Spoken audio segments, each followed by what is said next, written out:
Welcome to episode 159 of the Daniel Yoris podcast with today's guest, Sachin Latti.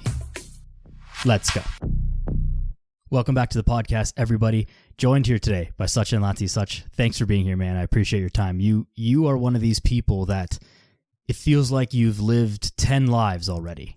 Is that an accurate thing to describe you? I mean, man, it feels like it sort of, yeah. I mean, but I guess, for me, feels like my life in general. Yeah, it's actually a really interesting perspective because to you, it's normal. It's just what you've been doing and what you've done. And yet to most other people, myself included, it's like, oh my goodness, how can one person even do all this in one lifetime? But to you, it's just normal. So that's a really interesting perspective. Yeah, I mean, you know what it is, man. I think like a lot of people don't know how much they can actually do in a day. And I didn't know a few years ago, and I'm a little bit open to things now. So I kind of just keep doing things throughout the day, and I like to just keep doing things and learning things and having fun. This is true. There's that quote that I think it goes something to the effect of, we underestimate what we can get done in 10 years, but we overestimate what we could get done in a year, right? Where people will set this like very lofty, huge goal, like at this time next year, I'm going to be, doing X, Y, Z. But if you give yourself a little bit of a longer time frame, like maybe you can actually achieve those longer goals. And maybe this is a good place to start because you're setting out to accomplish a pretty huge goal next year, breaking the record running across Canada, which, by the way, I want to get into like why one would even want to do that.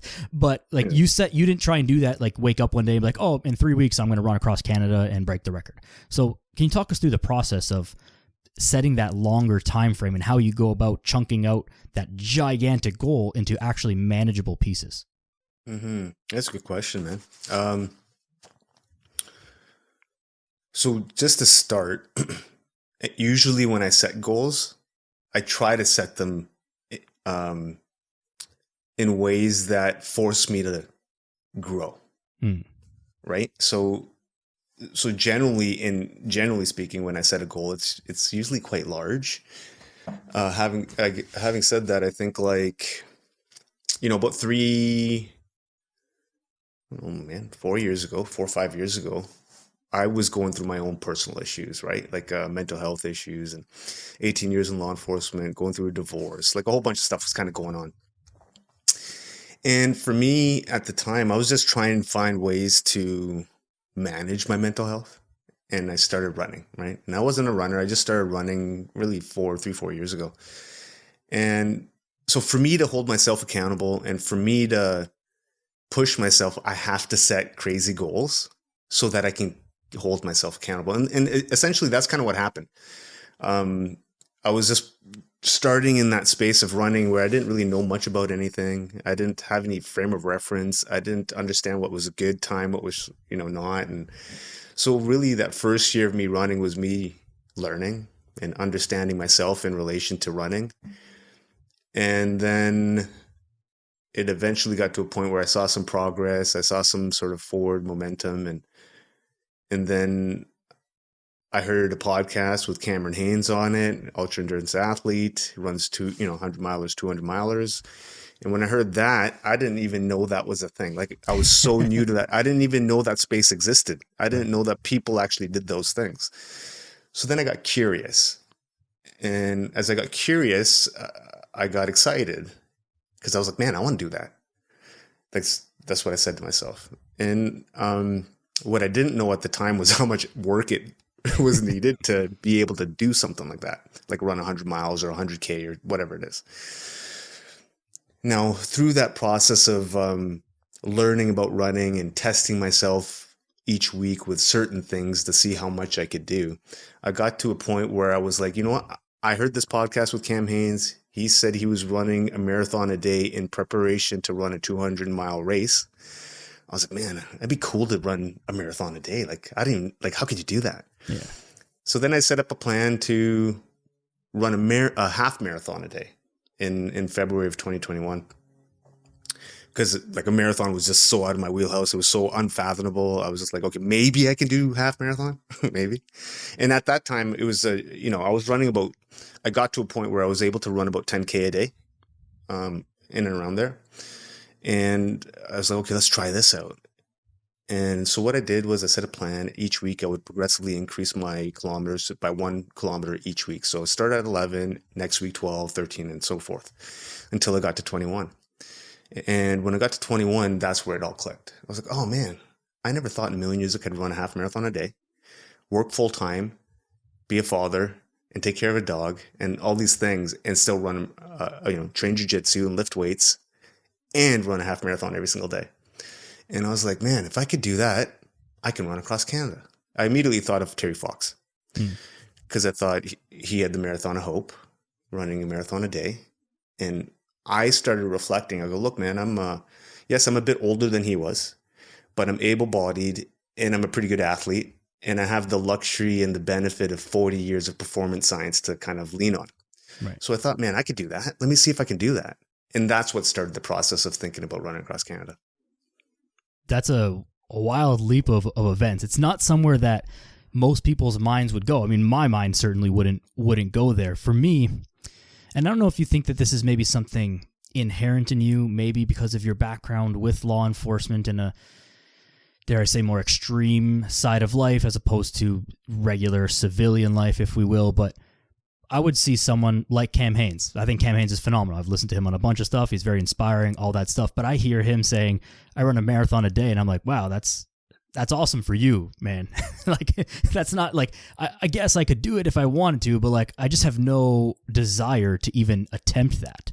So what do you think it was that is the difference in that someone like me who's like, cool, awesome, I'll cheer you on along the way, versus you who's like, that's awesome, I'm going to do it, and I'm actually going to beat it? Yeah,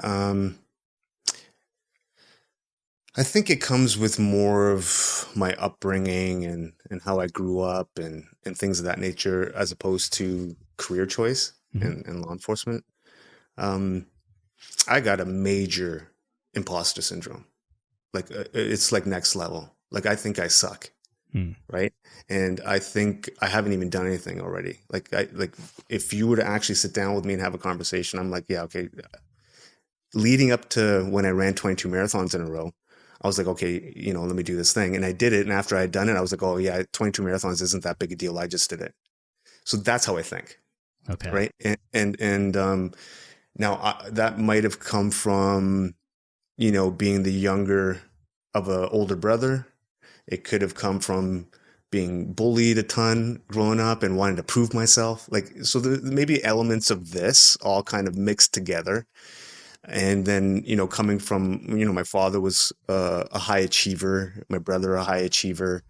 So, I wasn't achieving, at least in my opinion, I never thought I achieved anything at a high level, because I never wanted to do anything at a high level. It was always like, I liked fitness, I like working out, I like those things, but I didn't know how I could kind of turn that into a life, right? So anyways, having said that, I think once I found something that I can sink my teeth into and really grasp onto it, I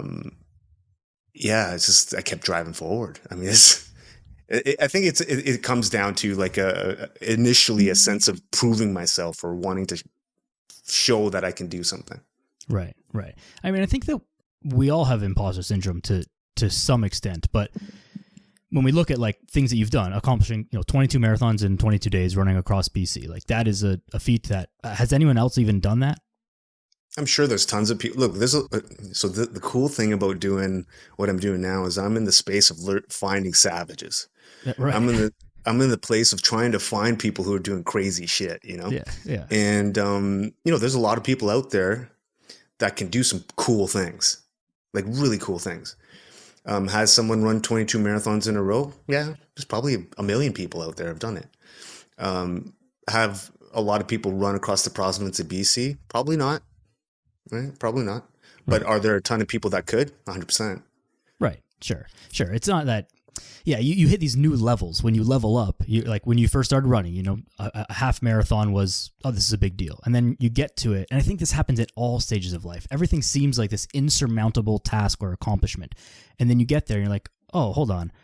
I'm a human. I'm a regular person. I know that I myself am not some Superman, alien, freak, athlete, freak, intellectual, whatever.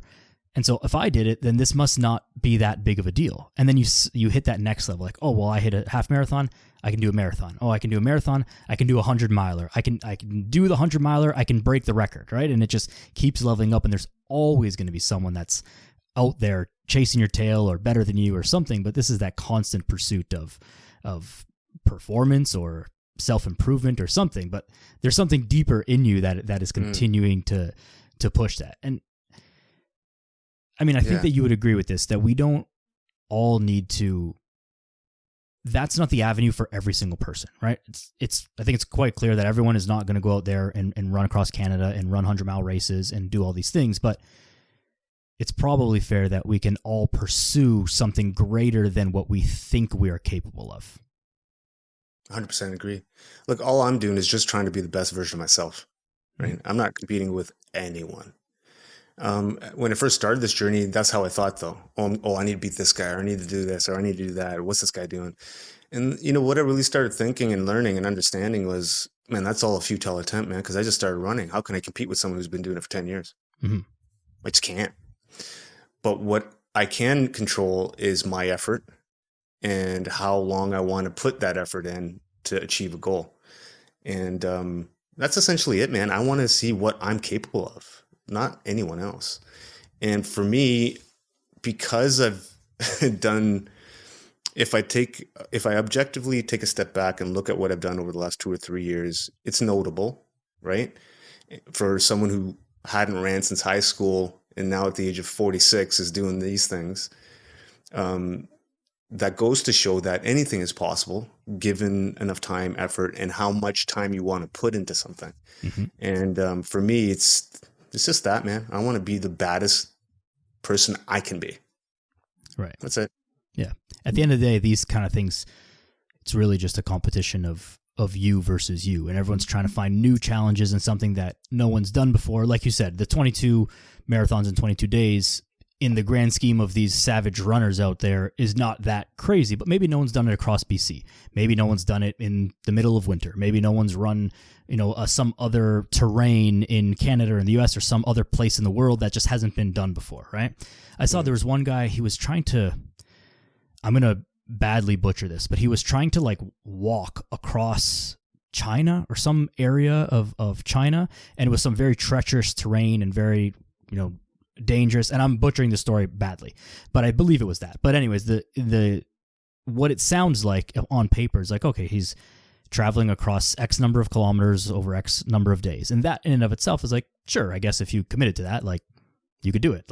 So what? It doesn't sound that big a deal, but then you start to look at the specific terrain, the weather implications that he's having, the crew that he has to have with him, flying in and out. How do you get supplies into those areas? What it's the wildlife situation like? What, there's so many considerations. Like, oh yeah, no one's done it in that way before. That's probably the exciting part. I can see your face is lighting up as we say this, and you're like, oh shit, that's cool. Well, because it's in the time commitment, right? Look, man, I'm going to be running 60K a day for 52 days starting June, and that takes time. That takes, so how many people can invest 2 months of their lives of just doing that thing? So not a lot of people have that luxury. Sure. I don't even know. Actually, what? To be fair, it's not my luxury. I have to figure out how I'm going to do it. Well. Like everything else. But having said that, that's, it's time constraints, people wanting to do the thing, the logistics that are associated. And so that's one aspect. You're looking at the running. But now if you look at it from what I'm trying to do, the running part's the easy part. The hard part is, how do you connect with as many people as possible to raise awareness for a certain thing?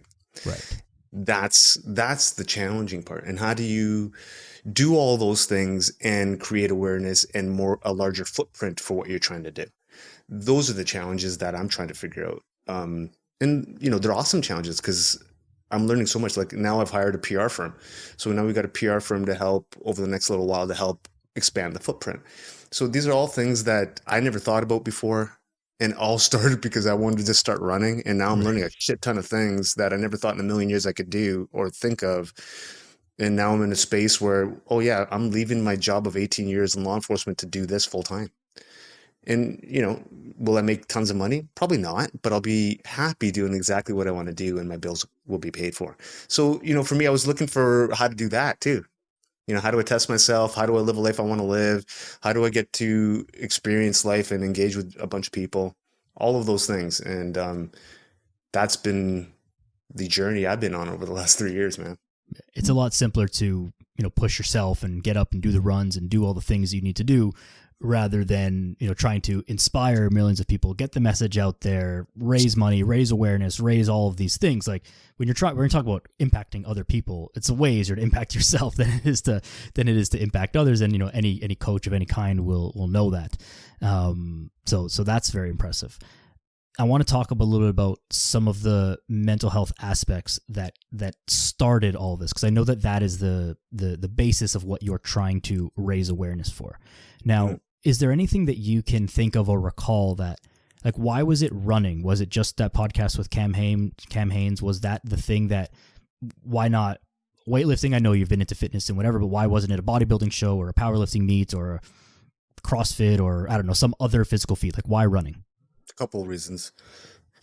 One is because it's freaking hard, and it's the hardest thing for me. I remember when I was in high school, I was on the high school wrestling team, and I was the worst runner on my team. So it was always something that I didn't want to do. And then when I used to compete in bodybuilding, I never did cardio, man. I was like maybe walking on an incline. Yeah, or elite less, right? It was no cardio. Yeah. So, really, I was scared of it. I didn't want to engage it. Number one. Number two, I know, or everyone knows what running is. Mm-hmm. So it's an instant connection. So if I say I'm going to run 100 kilometers, people know what that is. Like, they may not know really the details of how difficult, but okay, what? You did what? Yeah. So if I was saying I competed in bodybuilding, that's, the grand scheme of things, no one gives a shit. Yeah. Right. And I'm a jiu-jitsu athlete. I've been training jiu-jitsu for 6-7 years. Really, no one cares. Yeah. But if you can say running, you automatically can connect with people on multiple levels and perhaps create a community around it. So I think that's what started me on running. One was because I wanted to test myself. I wanted to do it because I sucked at it. And two, to connect. So you had this idea of connecting, giving back from the get-go. Was that something that helped you get through your own stuff? Was that, hey, I'm going to do this and I'm going to get through it, but I'm also going to bring other people with me? Yeah, man. Because, what I started noticing by service, and like when I say service, I mean like sense, what kind of, like, not expecting anything in return, right? So like just selfless service, right? Mm-hmm. When I started engaging in that process, I started seeing how that made me feel from a mental health perspective. And it made me feel like I wasn't thinking about my own problems. Right. And what's depression, man? Depression's reflecting on your past and regretting and all these types of feelings. And if you're in the moment helping somebody, you're not thinking about your shit. You're just thinking about, how do I help this person? And so that's kind of where it all started. And now I'm just trying to make it bigger. Right. Yeah, I think that's very accurate, right? It's the best way to help yourself often is to help others. And I think fitness and any physical pursuit is a microcosm of this, where it's a physical distraction from the things that are going on or the things that happened. And so if you can kind of, get into your body to get out of your head, is a way to get through depression and mental health. And not that we're saying that this is the cure all, blah, blah, blah. We don't need to hear that. But like, it's one of the steps that can certainly help. And now there's certainly way more other ways that could possibly help, but that's definitely one of them. I think there's also extreme value in what you said, that you chose the hardest thing for you. Now, for someone else, running might be the easiest thing, and that's fine. But we often tend to push into our strengths, lean into our strengths. And so we'll say, okay, I want to get back on the horse. What do I do? Running, because I've always been a runner.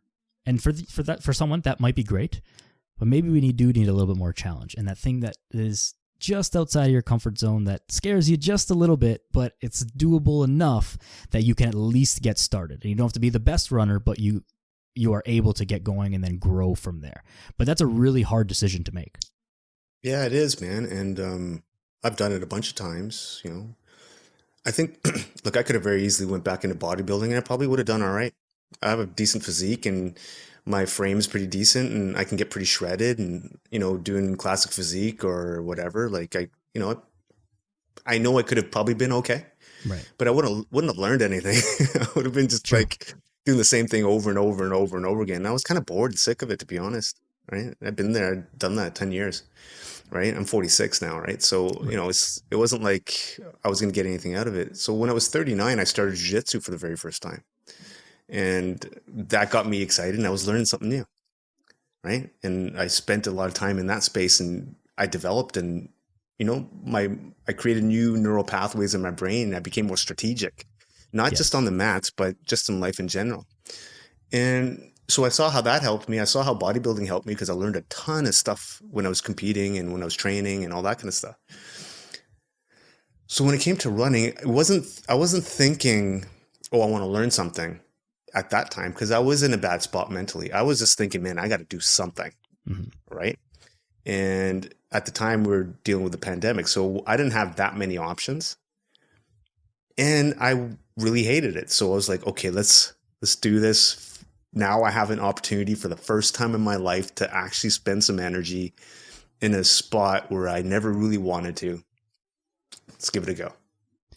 I think that the pandemic itself, for all of the negative things that have come from it, I think a lot of people have found running through the pandemic. And it sounds weird to say like, oh, running has exploded as if it's this like new, like trendy thing, but it seems like it's trendy, I guess, right now. A lot more people are running or talking about running a little bit more seriously now than I can recall in years past. And I think it's literally what you said is like people in COVID had nothing else to do. It's like, okay, my options are do another set of, body weight squats in the kitchen with my backpack on, or like, let me go outside for a run and actually challenge myself. And I think that's why people have gone to that, because I think that, and I'm pretty sure you'll agree with me, that we inherently enjoy challenging ourselves and overcoming obstacles. And I think that that's something that we have to constantly seek out because it's really hard to just go by not improving. And I think that what's the word, like status quo way of living, it seems okay at first, but then it really wears you down. It does, man. Like, I mean, I was there a few years ago. I was like, man, what's left? What do we do? Mm-hmm. How do I develop? Like 18 years in a job, I pretty much had it kind of, I knew how to do my work. Right. So I wasn't learning anything. I wasn't learning anything there. When it came to fitness, like, I thought I knew everything because I spent 10 years competing or in bodybuilding and nutrition and all this kind of stuff. And then jiu-jitsu for 5 years or whatever it was at that time. So I thought I had my stuff together. But I didn't. When it started running, and I think to your point, a lot of people are talking about running now, and I think part of it is the David Goggins effect, right? People want to be badasses and they want to do hard things, but I understand what that means a bit differently now, to do hard things. And the reason why I think it's really important to do hard things, and hard things for you as an individual, what that is doesn't necessarily have to be physical, could be anything, right? It's because you learn, right? I mean, you get better, right? So I think people are missing the boat why you're running and whatnot. Man, I run not for physical health because I'm already jacked and ripped and stuff. I don't need it for that. Right. I'm doing it for mental capacity, developing my mind, and showing others what's possible. Bro, I'm 46, man. I started running really seriously 2 years ago, and I just ran 22 marathons in a row. I'm about to run 50 ultras in a row in this summer. And then I'm going to attempt to break a record to run across Canada, which would be like 107 kilometers a day for 66 days. Like, that's ridiculous that when I just say it, but the reality is anybody can do that. Mm-hmm. Anybody can. I'm just the guy who decided that I wanted to do it. Right. That's it. A very practical thing I was thinking of. What's the thought process behind doing it's from Thunder Bay to Victoria that you're going this summer, correct? Yeah. So that's like pretty well, like a good chunk. Is that over halfway across Canada? It's at least halfway. It's about Why half. are you It's doing it that way and then the full way?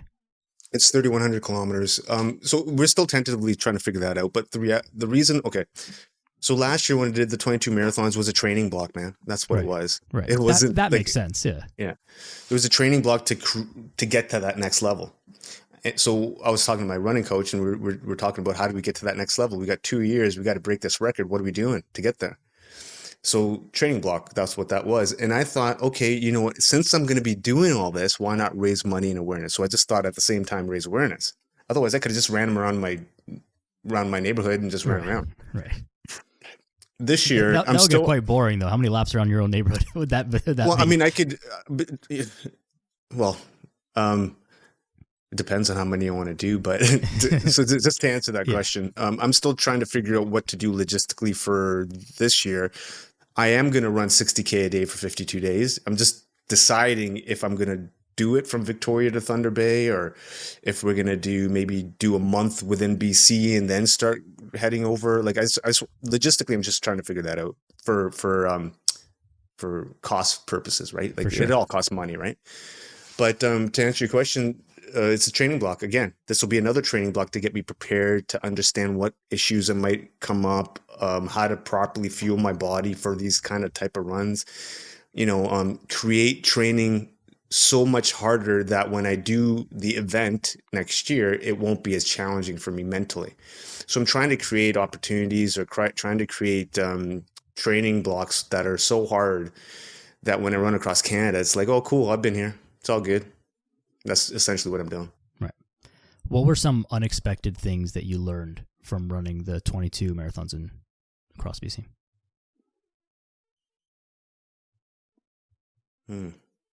Both on the internal side of things and also on the very practical running side of things that you may have learned about yourself or felt, or that you didn't expect. Yeah, I mean, day 15, I was feeling strong. Like I was starting the adaptation started taking effect. So I probably could have kept going more than 22 days, which was a good feeling to have. Mentally, man, I just transformed as a human altogether. Like before 22 marathons and after 22 marathons, I'm a different person. Really? Mentally, physically, spiritually, in every sort of metric you can measure, I'm different. And I don't know how to explain how I'm different other than that I have a level of peace that I haven't had before, in a sense that I've built belief in myself that is unshakable almost. Like I was chatting with someone the other day and I was just like, yeah, I'm kind of limited only by my imagination now because I've done really difficult things for me and I've seen myself achieve those things. And now that I've achieved certain things that I used to think were impossible, man, nothing's impossible. Like, so the things that I have in my head now, if I were to tell you all of them, you'd be like, holy shit, what? But that's kind of how I feel now, man. And I think, I also want to share that with other people. I'm like, I want other people to feel that, man. It's like, it's such a peaceful feeling to feel like you can do anything. I can understand and appreciate how it's so difficult to articulate that feeling, but I can sort of understand what you're saying about you've broken through a barrier to become a new version of yourself where the limits are, before it was like, oh my God, 100, a marathon a day is like, oh, this is for like crazy people. And then you're like, oh, I'm one of those savages now. It's like, okay, now we can like, we can blow this wide open and like, what else is possible? What else is out there to be achieved? And how can we continue to like bring awareness to this and bring other people with us? Mm-hmm. One thing you spoke about in a podcast that I listened to was about sort of faking it until it feels good. And I don't know if those were the exact words that you used, but that's kind of how I interpreted the message. And the essence of what you were saying, and I kind of want you to just expand on this, is about when you start doing something difficult, something new, it sucks. It's hard, and that's, partly the point. And one strategy that you spoke about was using, faking it and be like pretending that you're fired up, pretending that you have energy. Like, don't walk into the office being like, I'm gassed today, guys. Like, walk in there like, no, I'm full of energy, I'm fired up, like, let's go. How do you use that? How do you cultivate that? Because you genuinely feel tired, beat up, injured, sore, exhausted, whatever it is, and then you got to dig into yourself and just like fake it. How do you actually do that? Mm. So a lot of bodybuilders probably listen to this podcast, yeah? Probably more fitness enthusiasts than bodybuilders, but okay, they'll get the analogies if you want to use that. So when I used to compete, you're hungry a lot because you're trying to get shredded, right? And you're in caloric deficit. I used to say, embrace the hunger. That hunger, embrace it. So fake it till you make it, or whatever term you want to use. I think what I mean by that is cognitive behavioral therapy, right? So Pavlov's dog's theory, whatever you want to say, right? So yeah, when you're like, when it's outside and it's piss and rain, or it's minus 10 or 20 and I got to go out for a 20K run, a few years ago, I'd be like, oh man, I got to go for a run. Okay. And you kind of lackadaisically kind of get together and do it, right? But what I started recognizing was that wasn't optimizing my time on the road. That wasn't optimizing the energy and the output of what I was doing from a performance perspective. And what I started doing was, even if I didn't believe it and I saw the weather was crappy outside, I would just say, awesome. I would just say it. Maybe 1,000 times over 1,000 days. And eventually what happened was I started believing it. So I started reframing the behavior for myself psychologically. So just reframing it over and over and over and over and over again, to the point now when it's not good outside, I'm like, yeah, bring it. Let's go. But it took me time to get here. And I think you can do that with anything. With anything that's a challenge for you to get up for.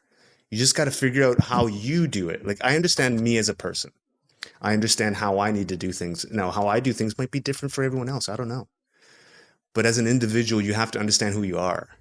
And you have to understand how you get up for things and how you need to move yourself forward. I knew it wasn't an option. I had to do the things that I needed to do because my purpose is so much greater than myself. So it's not an option. I have to figure it out. So if I'm pissing and whining and all that kind of stuff, well, it's not going to happen. I got to figure out how to make it happen. So that's what the fake it till you make it, tell myself, reframe, and then over a period of time, it's not as challenging. You reminded me of that. I'm sure you've seen it. I'm sure you've listened to him, but Jocko Willink has that one video. I think it's called Good. And it's just exactly what you were saying. Like, I don't remember the exact things that he says in the video, but it's like, XYZ negative situation, good. Opportunity to get better. Good. Opportunity to train harder. Good. You'll be better prepared for the next time it comes up. And that's so important. But it's a hard mindset to establish in yourself. And I think it's great that you said that, hey, this works for me. This is how I do it. But everyone can't start there. Like, they're not at your level, right? They're not going to be there. Everyone's got to start where you are and then slowly build up those things. Like, even your plan. You can't start out to just run a marathon a day. We start with 10K, then we kind of work our way up. But you've got to at least have some knowledge about what it is that you're trying to do so you can make that plan intelligently. And of course, you had the benefit of fitness and to understand that, hey, from not running since high school, I'm not just going to jump in and run a marathon a day. Like, this is a bad idea. This is going to lead to injury, whatever. It's not about who's the hardest. It's about, this is a poor idea, right? Mm-hmm. And so you've got to make actual good plans. So that's another thing for people, that when you're trying to do something that you've never done before, like, you've got to reach out for help or some knowledge from someone just to give you the roadmap, because the hardest thing to do when you're doing something new is that you don't even know what you don't know about the thing yet. And you're going to run into problems. You're like, I didn't even know that this was a possibility. I have no idea what to do. And then you're out of the game. So I think people tend to bite off more than they can chew sometimes as well in too short of a time frame. No, you're right. And it all comes down to the person themselves, right? Like, what are they able to bite off and chew with, right? Like, maybe I can bite off more. I don't know, right? Maybe, or maybe, like, whatever it is. But you can, man, I started really small.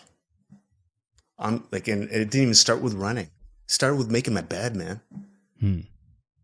Because what does that do? And look, we've all seen, the speech by the Navy SEAL Admiral talking about make your bed, all that. Okay. Or if you haven't, go look it up. It's something you should do. But why I started doing that again was because I needed dopamine hits, man. I wasn't feeling good. right? So like I wasn't in the position to go run 5 or 10K to make myself feel good. Right. So how do you make yourself feel good, man? The things that you control, take advantage, right? Things that you control, and we were talking earlier about like the mental health and how, doctor, this, that, and the other, whatever, right? I believe we have an individual responsibility to control all the things that we can control. Outside of our control is a different thing, but we do control our sleep, we do control our food, we do control our athletics, we do control who we talk to, we do control all of those things. So if we can control those things and maximize and optimize them, the chances of you having any mental health issues goes down a bit. Now, if you still need to see a physician, all that kind of stuff, then yeah, go do your thing. But there's so many things we can do before we need to do that. I.e., I started making my bed, man. I started like trying to organize things around my place. Things that would create a positive environment and positive energy. Because man, like when you're not feeling good mentally, like everything's negative. Mm-hmm. Like you're so neurotic, and to find something, you're constant. Like a lot of people are constantly in that victim mindset. Oh man, I can't catch a break. Oh, life sucks. Or whining.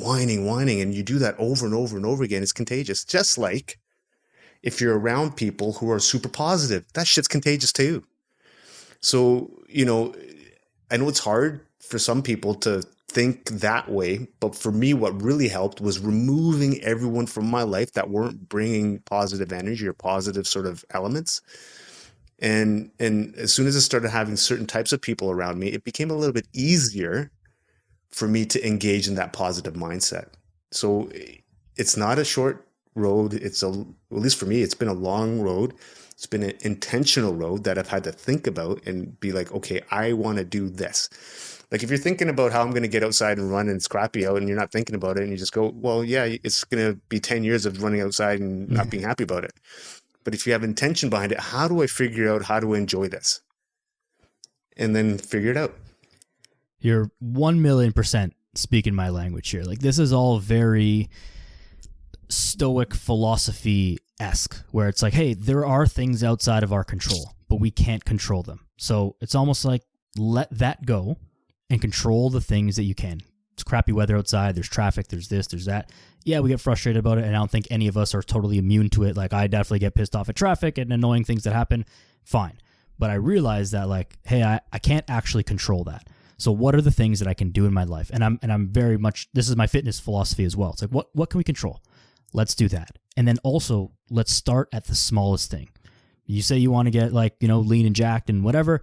You haven't worked out in 5, 6, 7 years since high school. You're, 30, 45, 50 pounds overweight.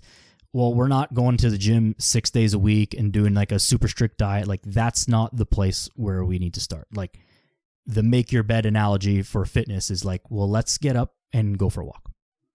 Go for a walk, 10 minutes around the block, enough to put the TikTok away for 10 minutes, go for a walk. Let's start there. Let me know how you feel. And then let's let that positivity build, because you said it perfectly. Like the positivity builds up. You surround yourself with more positive people, more positive actions. It's not that making your bed is some magic thing or cleaning your room, or that's not the magic. It's just that's the beginning of all the magic. Absolutely, man. I agree 100%. Like, I mean, whatever it is for that individual, just try to find ways to create the positive dopamine hits. And that's what it is. That's why we're on our phone, get those dopamine hits. That's why we're doing, eating some ice cream, get that dopamine hit. Right? Cool. I mean, I eat ice cream almost every single day, but I earn it. Yeah. Yeah, it's different when you're, how much do you weigh? Right now, probably about a 180-ish. So you're different when you're 180, very lean. Like a lean 180 is a very different than a not lean 180. You get away with eating way more food than like, because 180, I thought you were heavier, but a person who's 180 is maybe like about average for maybe some people. And they're like, oh, I can eat ice cream every day. Like, no. Not if you're 37% body fat. That's a different thing. Yeah, let's put things in perspective. I'm doing a lot, right? Like, so in terms of the caloric output, like I need a lot of food, man.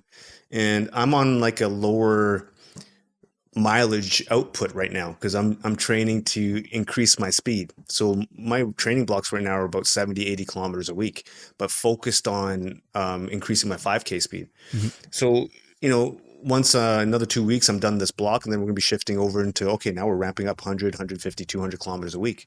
So when you're hitting that kind of mileage, man, like, so here's a couple things I'm thinking about. So when I'm running 60K a day for 52 days or running across Canada, I have to think in advance of how that's going to work performance-wise. Mm-hmm. I know I'm going to be burning at least 6,000, 7,000, 10,000 calories a day.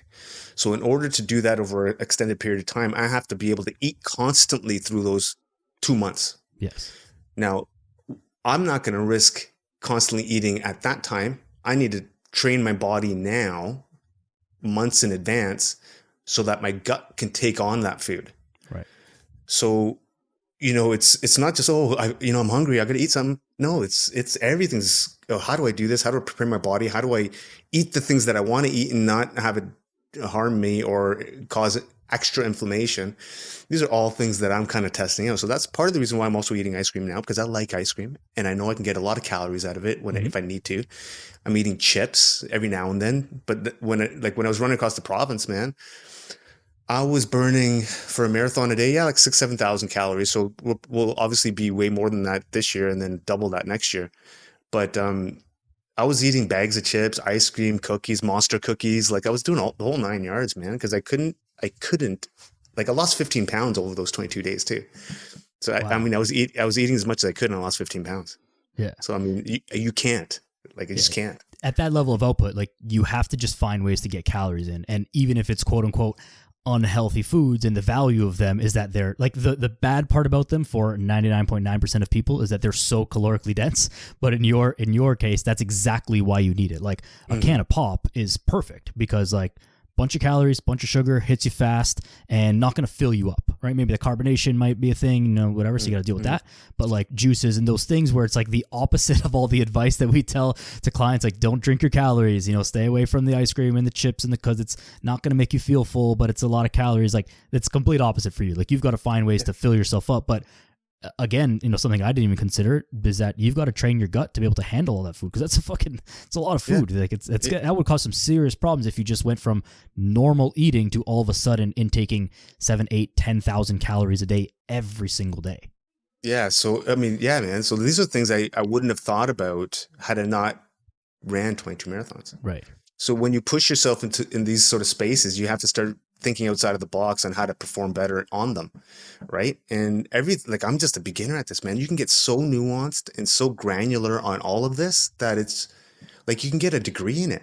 Yeah. Like just on properly consuming electrolytes and sodium, man, that's a science, man. Yeah. So, and then depending on the weather, how much sodium do I need? What's my sweat rate?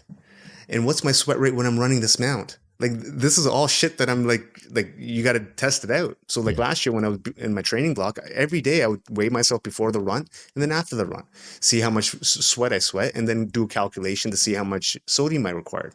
I mean, so it's not just getting out there and running, but it's getting out how to do it as best as I possibly can so I can continue running day after day after day. Yeah. And eating, like, kind of consuming calories and taking care of yourself while you're doing the thing, because it's not like this is not a 20-minute ordeal every day. Like this is the better part of the day every single day. I don't think I would anticipate that you're not going to be able to sit down and have too many meals. Maybe you'll sit down and have like one proper meal a day, and the rest of it is going to kind of be like on the go, on the fly, gel packs, bananas, cans of Coke, whatever it is, kind of as you're going.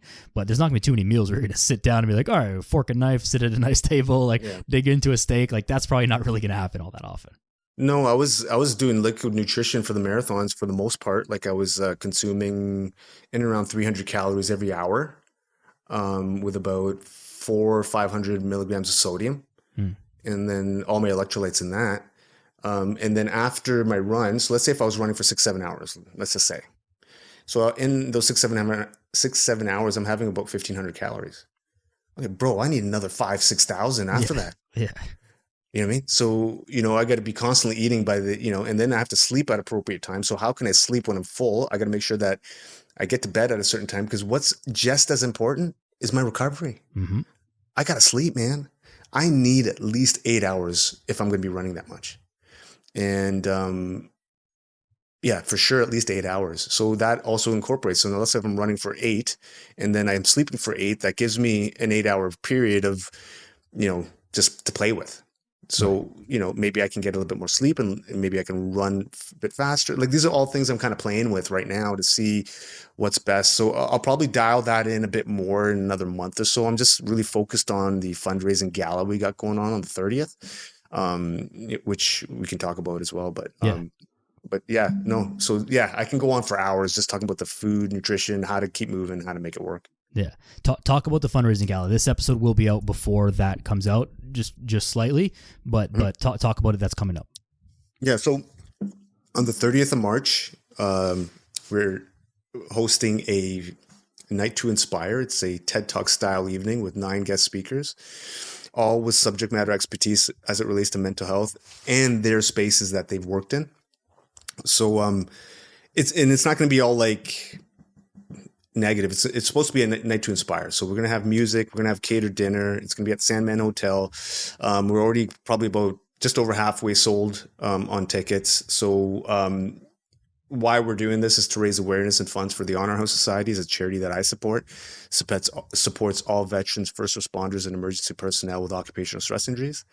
And also to raise awareness for my initiatives of the things that I'm trying to do, running across Canada, some other plans that I have to raise more awareness. I likely will be starting a nonprofit in the next little while, a charity myself, so that I can continue these fundraising and generating way more money so we can start sending that to more people. But that's essentially the goal behind this. And man, the type of speakers we have, I tell you what, this is the first time an event like this is going to happen in Canada, because the type of people I got haven't spoken anywhere else because they're my friends. Right. Right. So we got Sean Taylor, who's a retired Tier 1 operator from JTF2. Now, for your listeners who don't know JTF2 is Special Operations, equivalent to Delta Force, Green Berets, this kind of stuff. And Sean is a plank holder. And a plank holder is the term given to these guys who were selected when the team was created. So he was one of the first guys on the team when it was created 30 years ago. So they were looking at like, who's the badass of all of these guys, and they chose him. Got it. Basically, right? Basically. So he's a buddy of mine. He's going to speak on mindset, and he's also been a performance coach for the last 20 years. He's a podcaster now. He was also an ultra endurance athlete himself. He was a world champion in 24-hour solo mountain bike racing, and he's coached elite athletes all over the world over the last 15 years. And he's got 6 world champions that he's coached himself. So he's going to be speaking. Right. And then we got another guy, a buddy of mine named Seb Lavoie. He's a divisional sergeant major for the RCMP, retired. And he's also a performance coach, black belt in jiu-jitsu, hybrid athlete. He's inspirational in his own right. He was also a team leader for the ERT team in the Lower Mainland of Vancouver when he was with the RCMP. So the SWAT team, he was a team leader on the SWAT team. And a whole bunch of other people. We got Cal DeSange, who's CEO of Kids Play Foundation. It's an organization that helps kids get away from gangs and violence by giving them opportunities to volunteer and play sports. Julia Shelley, she's a retired UN flight attendant and fitness champion. She's going to be speaking about her perspectives, and a whole bunch of other people. Former guests of the podcast as well. Yes. Yeah. And so we have some really amazing people speaking. We have to get these types of speakers would probably cost $100,000. And for those people who are in the speaking space, like Sean Taylor can easily charge $10,000 to $15,000, right? Seb Lavoie is probably about $10,000 to speak at a public event. So these guys are doing it because we're friends, and the likelihood of, and look, you'll be first to hear it. I'm probably going to do it in the fall in Toronto. Amazing. So we're going to come to Toronto in the fall, and do one there. Maybe not all the same speakers, but the key speakers we'll have, and then we'll probably have some speakers from the Toronto area that are part of this community as well. And if that one goes well, which I suspect it will, we'll do one in Halifax. So we're going to plan to do 3 of these throughout the country, because we think it's really important that people are aware of some of the skills that these people have and some of their suggestions on how to manage their mental health. And it's never been done before. So let's see what happens. Yeah, that's awesome. I mean, I will definitely be here or I'd be in attendance when you do it in Toronto. But that's phenomenal. I think it goes without saying that mental health is more important than ever, and finding ways to deal with it and mixing fitness and the mental health. I think sometimes the fitness industry is, I don't know, people say negative things like, oh, it's not just like the gym. The gym is not therapy. And it's like, no one is saying that that's what the thing is. We're just saying like, hey, this has helped us and thousands and millions of other people that we know. It's not the only thing, but it's a big thing. And so like, hey, it's here for you. We are here to give this back to you. We're not trying to profit off this. It's our job and whatever, but that's not like helping you get through your mental health. It's not the thing. They're like, hey, give me money so you feel better about yourself. Like that's not the thing. But it's a huge part, and we just need to keep getting it out there, because as many people, fitness is a big wave now. It's more people are in the gyms than ever, but there's still so many people who are not. I just saw a stat the other day. Obesity has surpassed starvation as a malnutrition thing around the world. Like, there's lots of people in the world who are still starving, and that's obviously horrible. But obesity is the complete opposite. Like, that's not a food, like, lack of resource problem. That is a behavior and economic problem that is established. And so fitness, nutrition, mental health, it's all baked into that. And we just need to get this out there, like, as much as possible. And that's why I love doing the podcast and speaking to people like yourself. No, I agree, man. And I think, look, I can speak for what I see out there. And I see a lot of people that are struggling, because I've been traveling the country. I've been talking to a ton of people, and, a lot of people could use some help, right? And, what better way to help people, or at least throw our hat in there? Look, I've done a little bit of stuff, and I plan to do more things to improve myself, to become a better person. Why not share that with other people, right? Exactly. Because I had people help me when I needed help, and people gave me their time when I needed some people to lean on. And, it's an obligation, I think, to do the same for others, and not take, but give, right? So it's got to be a two-way sort of synergistic benefit for everybody. You help me, like right now, yeah, I'm on your podcast, but I'm getting just as much out of this as you are, because I look at it from a collaborative thing. Mm-hmm. We're working together to try to get a message out there that we both agree upon. And yeah, man, that's, I agree with you. I think that's the, it'll probably start shifting over a few years. It doesn't happen overnight, but with consistency of effort over a period of time, culture changes. That's the thing. And I mean, this might be getting a little deep for some people, but what is the point of life if not for giving back and sharing and passing it on? Like the genetic point of life is to pass on life and make sure that the biology continues to survive. But if we can think about that a little bit more, spiritually, if you will, it's to pass it on, to learn, to give back. I've gone through this. You've gone through this. People have gone through things, and how do we help others kind of come up through this? And this is really how we do it. 100%, man. And that's what it's about. You're right. Give back is whenever you can. Look, my friend Sean was mentioning this some time ago when I was kind of talking to him for a while, and he made a really cool comment that really stuck with me, that really resonated. And he was saying, man, look, it's either you're helping or you're not. The degree in which you help is immaterial. So, you can give someone $1 million, help them out, whatever, or you can give them an hour of your time. The energy is still the same. Yeah. So it's either you're helping or you're not. Yeah. Yeah. That's powerful. And it could even be smaller scale.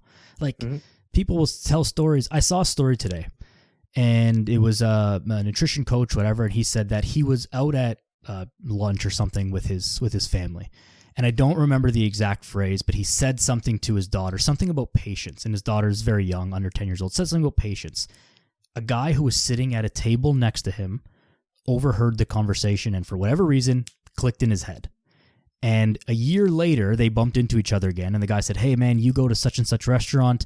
I wasn't eavesdropping your conversation, but I overheard what you were saying. And you mentioned something about patience, and it changed my life. I joined the gym. I'm down 40 pounds. My marriage is doing well, like all these things. And it's like, that's how little it takes. And so now that was an unintentional thing, but that could be holding the door open for someone.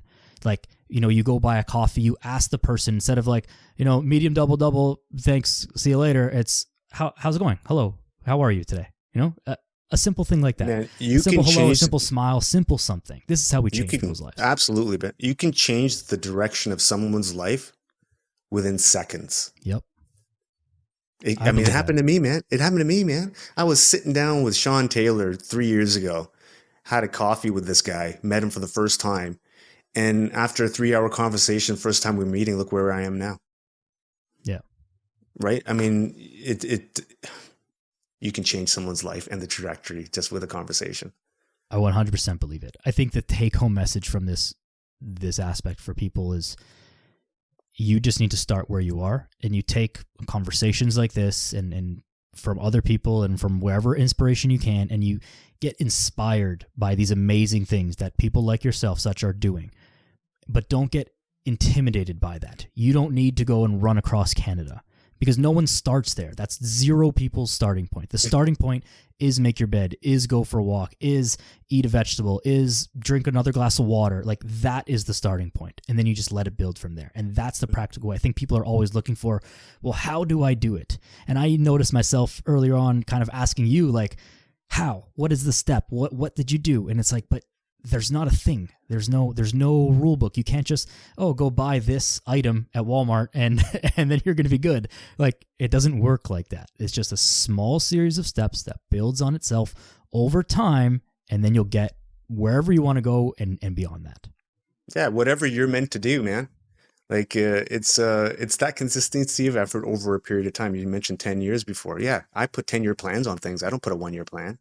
You can't get anything done in a year. Yeah. But you can get a black belt in jiu-jitsu in 10. You can get a PhD. You can create an Olympic athlete, and you can create someone that could run across Canada and do a whole bunch of other things. So if you put the perspective of a grander 10-year project, man, you could do amazing things, not just for yourself, but for everyone around you. And that's what it's about. I love that, man. I love it. Where can people find you? Where can people learn more? I'll put everything in the show notes, but let them know where they can find you. My website, sachinmotion.ca, my IG at such.in.motion, YouTube, TikTok. I got the platforms. And yeah, man, just hit me up. If you're in the Vancouver area, you want to come to the gala, drop me a DM. We can get you some tickets. If you're in the Toronto area in the fall, just keep your eyes peeled for an event that's going to come in the Toronto area. And I would love to see a full house when we create that one. So I'll be hitting you up, man. Absolutely, and I'll do my part to help spread it as well. Is there a website for the event, or should people just contact you directly to get? So we have an Eventbrite in time, but yeah. Yeah, we have an Eventbrite. There's a link on, so I can send you the link for the Eventbrite. Whereas people can go straight to the Eventbrite. Tickets are there. A little brief about who's going to be speaking there and all that kind of stuff, and then buy a ticket and join us. Awesome. Sach, is there any last message that you want to leave the people with here in closing? This has been phenomenal for me personally, and I'm sure for everyone who's listening. But any last message you want to leave with people with here? Well, first off, I want to say thanks for reaching out and having me on your podcast, and I enjoyed this conversation, man. Like, I like talking to cool people, so I appreciate it. And last few words, man. Look, anything's possible. Don't limit yourself, man. Like, and I'm telling you from real-time experience, man. Proof is in the pudding. So don't be scared of those goals. Set some of them. If you don't want to share them, don't share them, but keep striving forward, man. With consistency of effort, I promise you get to where you need to go. Love it. Wonderful message. Thank you so much for being here. This has been a phenomenal conversation from our end as well. So thank you very much, everybody listening. Appreciate each and every one of you. Make sure you listen back to this podcast and send it to someone who matters. Send it to someone who matters, because you probably need to listen to this. But I guarantee that everyone listening to this knows someone, at least one person, who needs to hear something that was said in this episode. So send that along. Make sure you're following us. All the links to get in contact with Sach will be in the show notes. If you're in the Vancouver area, check out the event. This episode will be out second week of March-ish, and so March 30th. So you've got some time still to get tickets and get there. Toronto will stay posted with that for the fall. And that's that. I appreciate you, Sach. I appreciate each and every one of you for listening. Go outside, be a good person. See you next time.